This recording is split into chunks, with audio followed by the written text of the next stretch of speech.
del Espíritu Santo, y es Dios por los siglos de los siglos.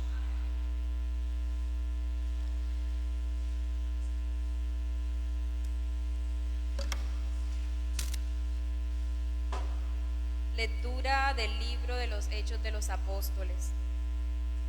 En aquellos días, los jefes del pueblo, los ancianos y los escribas, viendo la seguridad de Pedro y Juan y notando que eran hombres sin letras ni instrucción, se sorprendieron y descubrieron que habían sido compañeros de Jesús. Pero viendo junto a ellos al hombre que habían curado, no encontraban respuesta.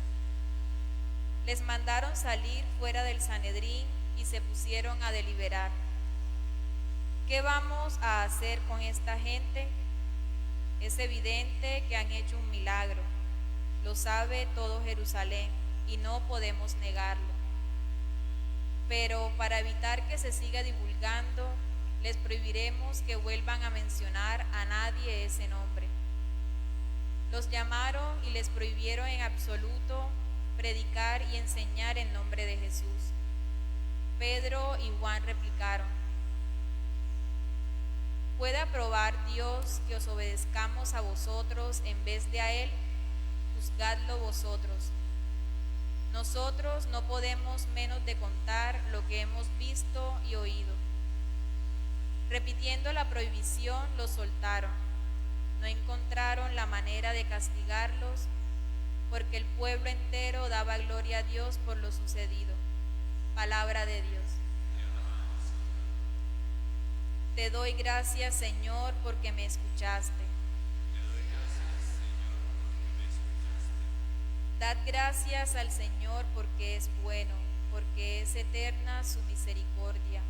El Señor es mi fuerza y mi energía, Él es mi salvación. Escuchad, hay cantos de victoria en las tiendas de los justos. La diestra del Señor es excelsa, la diestra del Señor es poderosa. No he de morir, viviré para contar las hazañas del Señor.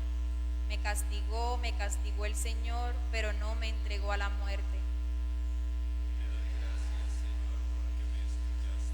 Abridme las puertas del triunfo y entraré para dar gracias al Señor. Esta es la puerta del Señor, los vencedores entrarán por ella. Te doy gracias porque me escuchaste y fuiste mi salvación.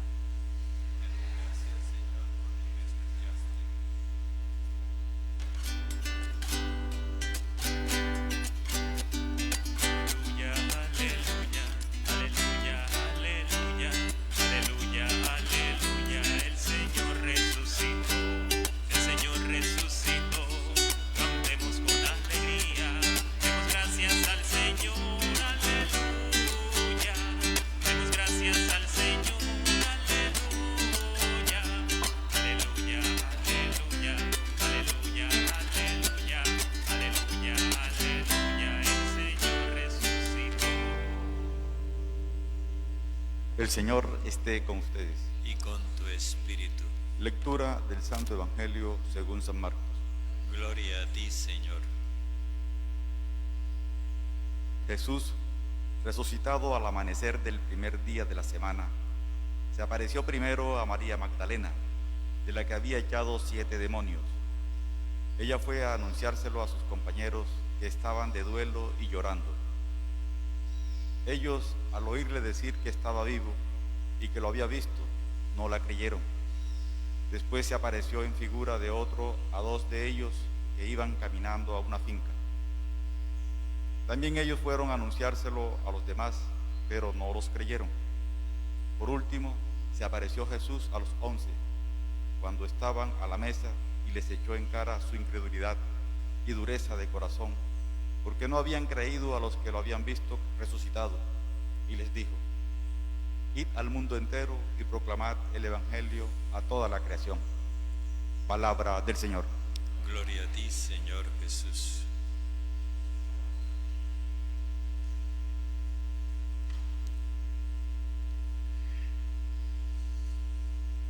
Hay una cosa en la que debemos queremos insistir, y es en la finalidad de las apariciones del resucitado. ¿Para qué se apareció Jesús? ¿Cuál es el objetivo de sus apariciones? Y es bueno que nos demos cuenta con todo lo que hemos venido viendo a lo largo de esta semana, que la finalidad de las apariciones no es convencer a nadie. Jesús no tiene un afán apologético, como se dice. La finalidad de las apariciones es la misión, el envío a la misión. Porque solamente el que ha tenido una experiencia del Señor resucitado se vuelve misionero, se vuelve testigo.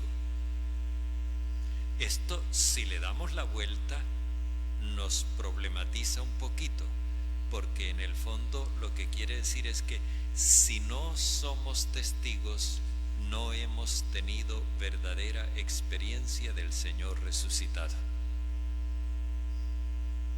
Es así de sencillo. Entonces, eso es lo que nos quieren decir las apariciones. Ahora, cerramos esta octava de Pascua, que es la semana en la que insistimos en esas apariciones, con 3 apariciones. Pero de estas 3, 2 están dirigidas al tercer grupo. Recordemos la noche de Pascua. En la noche de Pascua leímos en el Evangelio de Marcos. El Evangelio de Marcos termina como en punta o como en puntos suspensivos, porque dice que Jesús se les apareció a las mujeres y les dijo: vayan a decirle a mis hermanos y en particular a Pedro que se dirijan a Galilea, que allí me verán. Y dice el evangelista: pero ellas salieron y no le dijeron nada a nadie por el miedo que tenían. No dijeron nada. Entonces, ¿en manos de quién quedó el anuncio? En manos de los otros que no representaban a la comunidad judía. Recordemos el centurión, que era romano y que cuando lo vio morir dijo: verdaderamente este hombre era hijo de Dios. Recordemos el cireneo que cargó la cruz y que aparece como padre de Alejandro y Rufo. Alejandro es un nombre griego, Rufo es un nombre latino, o sea, este aparece como un creyente universal. En manos de ellos queda el mensaje, porque los discípulos de origen judío, representados en las mujeres, del miedo que les dio, no dijeron nada. Ahora nos presenta el evangelista como una conclusión añadida al Evangelio de Marcos. Bueno, ¿y cómo se resolvió eso? Y nos presenta estas 3 apariciones. La primera aparición se dirige a María Magdalena. Pero como vemos, no aparece ninguna expresión de sorpresa ni de nada por parte de María Magdalena, sino un envío, una misión. Dice: se le apareció a María Magdalena, de la que había expulsado 7 demonios. Esto no es para que lo miremos con esa mentalidad de Hollywood, que Jesús se paró un día delante de María Magdalena, ¡prá!, salió un demonio, ¡prá!, ahí va el otro, ¡prá!, 7 veces. No. María Magdalena procede de Magdala. Magdala era una ciudad fortificada, lo que indica que era una ciudad de gente echa a la guerra y sirve perfectamente para personificar a aquellos que creían en un Mesías guerrero. Cuando dice que expulsó 7 demonios de ella, quiere decir que Jesús la liberó de todas las formas de violencia que había heredado en su sociedad. Entonces, pasar de ese mesianismo violento a la fe en el Señor crucificado y resucitado, eso era un paso enorme. Bueno, por eso Jesús la envía a los 12, a los 11, porque ya no quedaban 12 sino 11. La envía, pero como era mujer y era una sola, no le creyeron. Después se aparece Jesús a otros 2, ya que hay un grupo que iban de camino. Esto implica la misión. 2 que iban de camino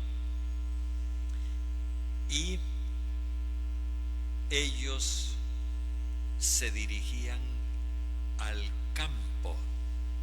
Esta precisión es muy importante porque precisamente del campo era de donde venía Simón el Cireneo, el que cargó la cruz de Jesús, el padre de Alejandro y Rufo. Y recordemos que cuando explicaba la parábola del sembrador, Jesús decía: el campo es el mundo. Si se dirigen al campo, se dirigen a la misión universal. Ellos también van a anunciárselo a los demás, pero tampoco les creyeron. Y ahora la cosa es más grave, porque ya van 3 testimonios y este último de 2 varones. Y la ley de Moisés decía que con el testimonio de 2 o 3 testigos era suficiente para darle crédito. Así que ni siquiera con este testimonio ellos creen. En estas circunstancias nosotros pensaríamos, bueno, ya esta gente no da pata, aquí no hay más remedio, prescindamos de ellos. Jesús no hace eso. Era lo que les decía el otro día: a pesar de todas las infidelidades e inconsecuencias de los discípulos, Jesús no cambia de discípulos. Bien, ahora se les aparece a los 11 y miremos el panorama. Ellos estaban a la mesa. Fijémonos bien, estaban celebrando la Eucaristía, pero al mismo tiempo se negaban a creer que Jesús hubiera resucitado. ¿Nos podemos imaginar eso? Sí, porque uno se encuentra con muchos cristianos que van a misa y no muestran creer en la resurrección.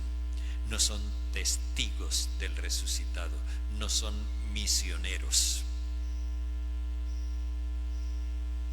Así que Jesús se les presenta a la mesa y les echa en cara su negativa a creer, porque se negaban a aceptar unos testimonios válidos, y también su dureza de corazón, porque esa dureza de corazón, no pensemos que eran malos sentimientos.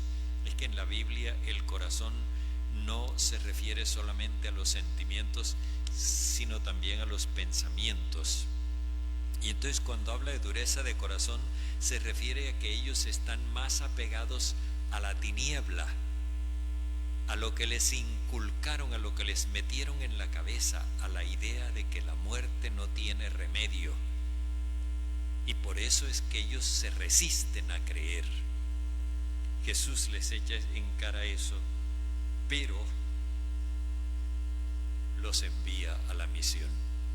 Se les aparece, se les manifiesta vivo a pesar de que ellos no querían creer, y los envía a la misión. Vayan al mundo entero, al campo, vayan al mundo entero y proclámenle esta buena noticia a toda la humanidad. La misión es universal y esa es característica propia del que ha tenido el encuentro con el Señor resucitado. Entonces, esto significa que para nosotros hablar del resucitado no es una cuestión de la que vamos a convencer a la gente con estos y aquellos argumentos. No se trata de eso. Se trata de dar testimonio por la práctica del amor universal y de esa forma vivir nosotros. Si nuestro testimonio le sirve a los otros, fabuloso. Si no les sirve, bueno, ellos les llegará su momento en que se abran al mensaje de la vida. Por lo pronto, nosotros no vamos a depender de que los demás crean o no crean. Nosotros hemos decidido creer y vivimos nuestra fe con plena convicción y con alegría. Por eso, cada mañana venimos a la Eucaristía, nos encontramos con el Señor resucitado y esperemos que no nos haga el reproche de que nos hemos resistido a creer. Y Él nos envía otra vez. Pueden irse en paz, vayan otra vez. Y puede que nosotros nos encontremos allá con gente que nos dice, y que creyente, y que cristiano, y que de Maús, y que de cursillos de cristiandad, y que de la iglesia. Y nos van a hacer muchos, pero nosotros no nos vamos a dejar amilanar, no nos vamos a amedrentar. Nosotros vamos a vivir nuestro testimonio con convicción y con alegría. Nuestro propósito no es convencer a nadie, porque nos sentiríamos frustrados si no convenciéramos a alguien. Nuestro propósito es vivir, y eso siempre va a constituir nuestra satisfacción. Yo creo y vivo lo que creo.